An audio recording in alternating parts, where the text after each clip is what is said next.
Good evening. You're watching the 7 o'clock English news from the Sultanate of Oman television. First, the headlines.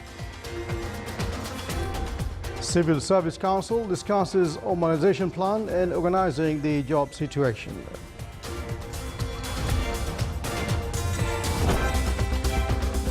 The Sultanate hosts a workshop on assessment of heritage and environmental impact on sites of the World Heritage and presents preliminary list including a number of sites.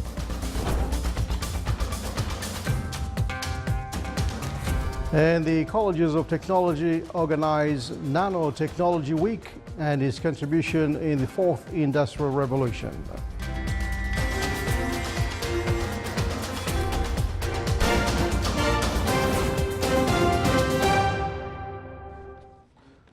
Those are the headlines, and now the news in detail.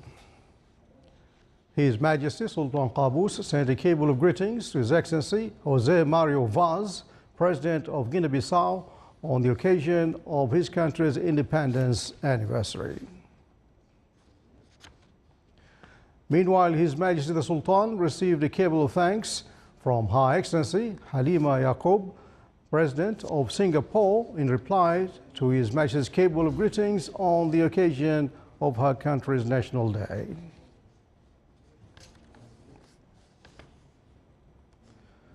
Discussing memorandum on efforts exerted for Omanizing jobs occupied by non-Omanis in the civil service sector topped the meeting of the Council. During the meeting, they discussed a number of issues received from various governmental bodies related to regulating job situations for a number of job categories and reviewed requests on replacing private jobs in a number of divisions affiliated to government units with new job classifications. The meetings was chaired by His Excellency Sayyid Khalid bin Hilal Al Busaidi, Minister of the Diwan Royal Court, Chairman of the Civil Service Council.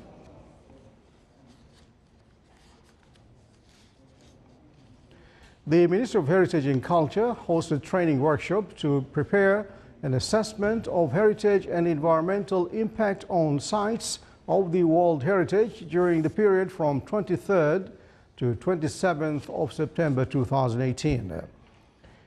The workshop is organized by the Arab Regional Center for World Heritage under the aegis of United Nations Educational, Scientific and Cultural Organization, UNESCO. The workshop is attended by specialists, notably Shadia Youssef, Director of the Arab Regional Center for World Heritage, as well as guests from the United Kingdom, Iraq, Jordan, Lebanon, Sudan, Yemen, Italy, France, Egypt, Germany, and the Sultanate. The Sultanate presented preliminary list to the United Nations Education, Science and Culture Organization, UNESCO, which included a number of joint natural and cultural sites. There's also an ambitious plan to work on it in the coming stage to qualify these sites.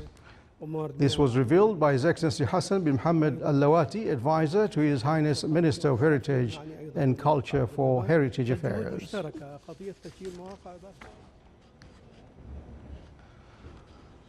Board of Central Bank of Oman Governors reviewed in its meeting the bank's report on the economic and financial developments in the Sultanate. The meeting also reviewed the report of volume of funding provided by the banking sector in the Sultanate to the small and medium enterprises. The board blessed the suggested executive plan to establish the National Center for the Credit and Financial Information, and as well welcomed the procedures and efforts to merge a number of banks in the Sultanate to be more able to compete and face banking challenges. His Excellency Sultan bin Salim Al Habsi, Deputy Chairman of the Board of CBO Governors, headed the meeting.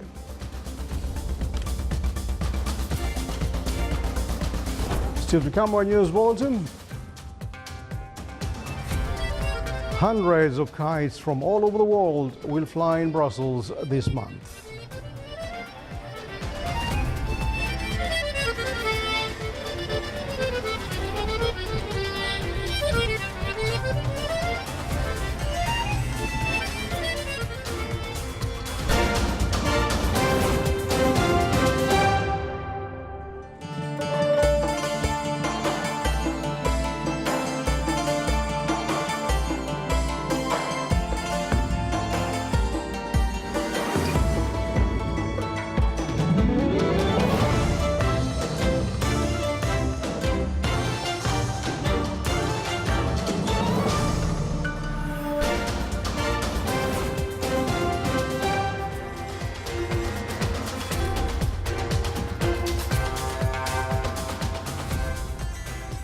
Welcome back to the news from the Sultan of Oman Television.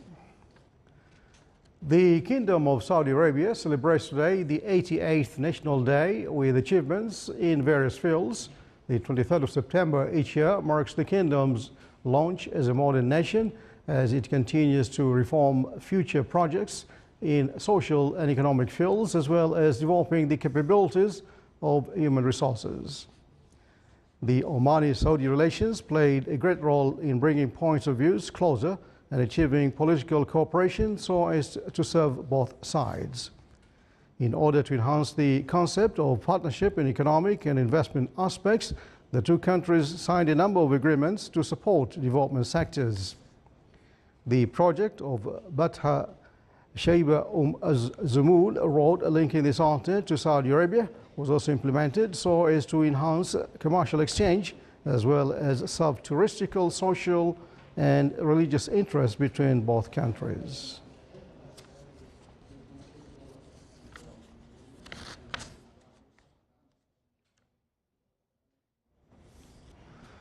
The activities of the Nanotechnology Week, organized by the Colleges of Technology, started today.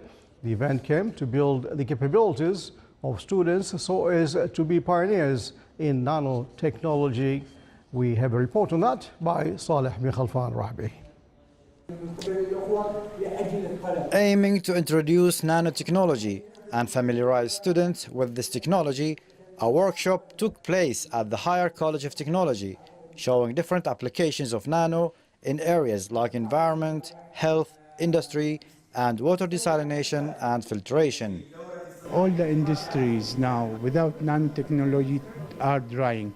What we're trying to do today with the colleges of higher technology to introduce the nanotechnology to the students, to their staff, to their curriculum, because the future of the jobs, the research shows that the jobs will be in nanotechnology. Our intention is to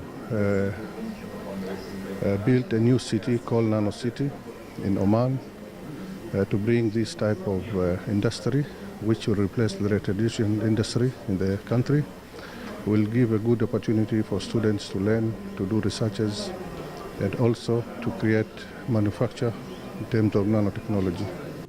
The initiative came within the framework of building the capacity of students of the Colleges of Technology to be pioneers in this field, which is one of the areas linked to the fourth industrial revolution. The nanotechnology is the future of Oman, and this awareness, it should be in schools and universities and colleges. And of course, this nanotechnology will create many jobs for Omanis.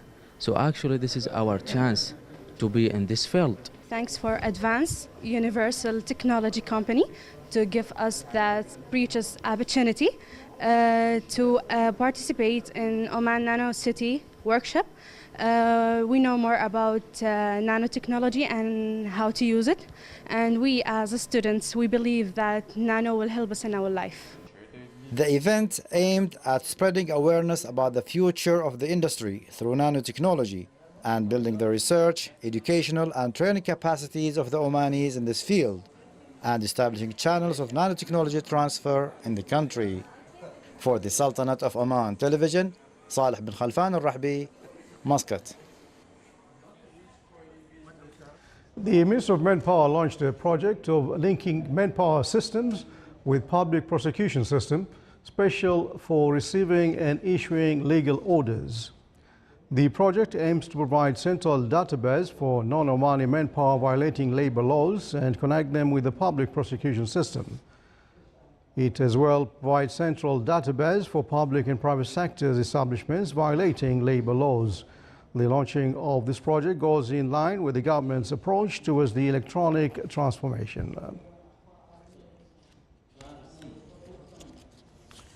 The Ministry of Health organizes during September various activities to acquaint with ways of prevention and limit the factors that contribute in the spread of tumor diseases among children. The activities include awareness lectures and exhibitions. In this regard, an open day was organized in the Royal Hospital under the auspices of His Highness Sayyid Kamil bin Fahad bin Mahmoud Al Said. It's worth mentioning that the Sultan qualified medical cadres so as to provide better services in this regard, which in turn contributed in the cure of a number of children suffering from such diseases.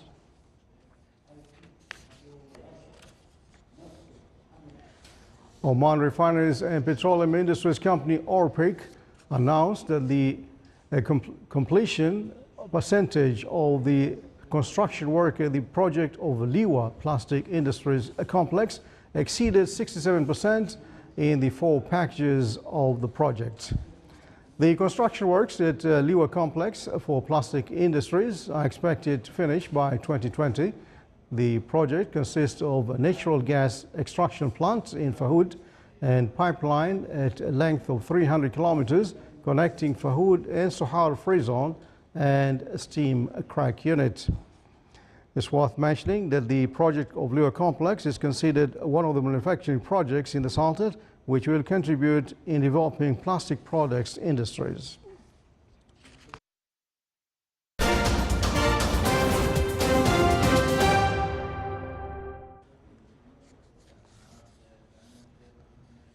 On other news, relatives went into grief today as the mass burial of victims of the Tanzanian ferry sinking got underway.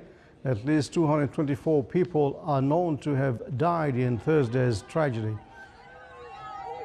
Many of the victims who were identified will be buried in the mass funeral in Ukerewe on Tanzania's mainland. The badly overloaded ferry overturned on Thursday in the final stretch before reaching shore of Lake Victoria. No one is sure how many people were on the overcrowded ferry, with officials saying it had a capacity of 101.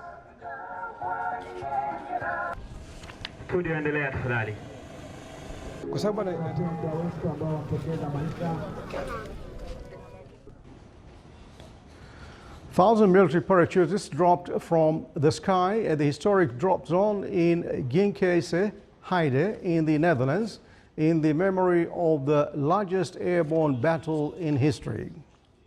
The soldiers who participated in the Falcon Leap exercise were from 8 different countries, including Great Britain, the Netherlands, France, Italy, Poland, and the United States.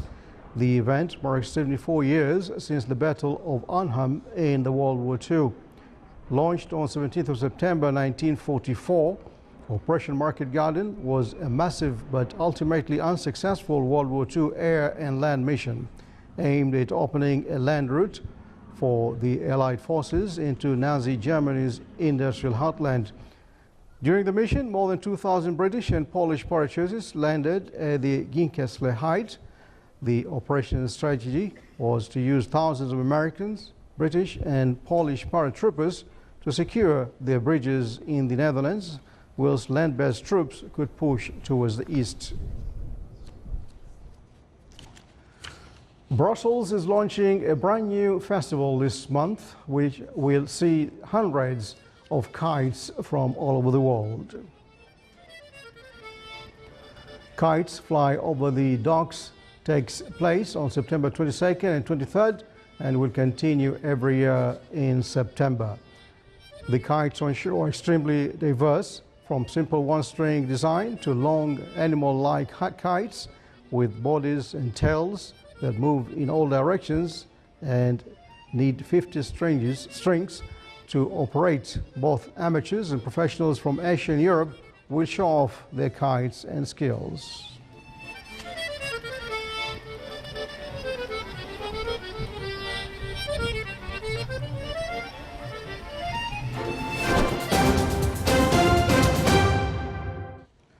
Now for the weather forecast around the Sultanate, clear to partly cloudy skies prevail over the governorates of Dhofar. Rest of the Sultanate will have clear skies with the chances of low clouds and fog late at night and early morning over the coast of the Arabian Sea and the Sea of Oman. And winds will be southeasterly light to moderate. Seas will be slight with a maximum wave height of 1 meter.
This is the Sultan of Oman television. Before we enter tonight's bulletin, here are the main points once again. Civil Service Council discusses Omanization plan and organizing the jobs situation.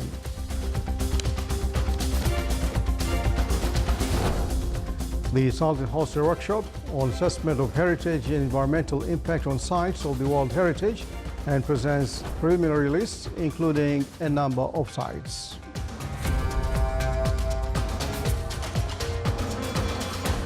And the College of Technology organized Nanotechnology Week and its contribution in the fourth industrial revolution.